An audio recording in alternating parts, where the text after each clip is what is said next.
جب اللہ استغفار قبول کرتا ہے تو یہ نشانیاں ظاہر ہوتی ہیں۔ ایک دل کا سکون، دل میں سکون اور اطمینان محسوس ہوتا ہے۔ دو گناہوں سے بچاؤ، یہ انسان گناہوں سے بچنے کی کوشش کرتا ہے اور نیک اعمال کی طرف مائل ہوتا ہے۔ تین اللہ کی طرف رجوع، اللہ کے ساتھ تعلق مضبوط ہوتا ہے اور انسان زیادہ عبادات میں مشغول ہوتا ہے۔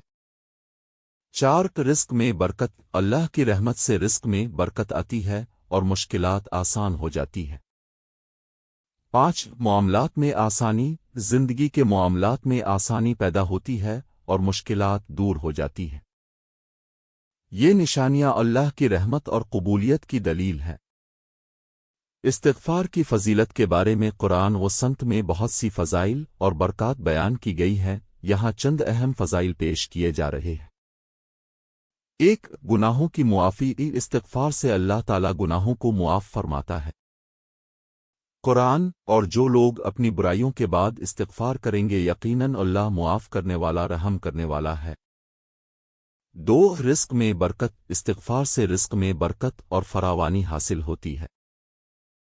قرآن، تم اپنے رب سے استغفار کرو، بے شک وہ بہت بخشنے والا ہے، وہ تم پر آسمان سے زوردار بارشیں بھیجے گا اور مال و اولاد میں اضافہ کرے گا۔ تین مصیبتوں سے نجات، استغفار سے مصیبتوں اور مشکلات سے نجات ملتی ہے۔ حدیث، جو شخص مستقل استغفار کرتا رہے اللہ اس کے لیے ہر تنگی سے نکلنے کا راستہ بنا دیتا ہے اور ہر غم سے چھٹکارا دیتا ہے اور اسے وہاں سے رزق دیتا ہے جہاں سے اسے گمان بھی نہیں ہوتا۔ چار دل کی پاکیزگی، یہ استغفار دل کو پاک کرتا ہے اور انسان کو روحانی طور پر مضبوط کرتا ہے۔ حدیث، جس کے دل میں کچھ میل ہو وہ استغفار کرے اللہ اسے پاک کر دے گا۔ پانچ اللہ کی محبت، اللہ تعالی استغفار کرنے والے کو پسند فرماتا ہے۔ حدیث، اللہ تعالی اس شخص سے بہت خوش ہوتا ہے جو گناہ کرنے کے بعد استغفار کرتا ہے۔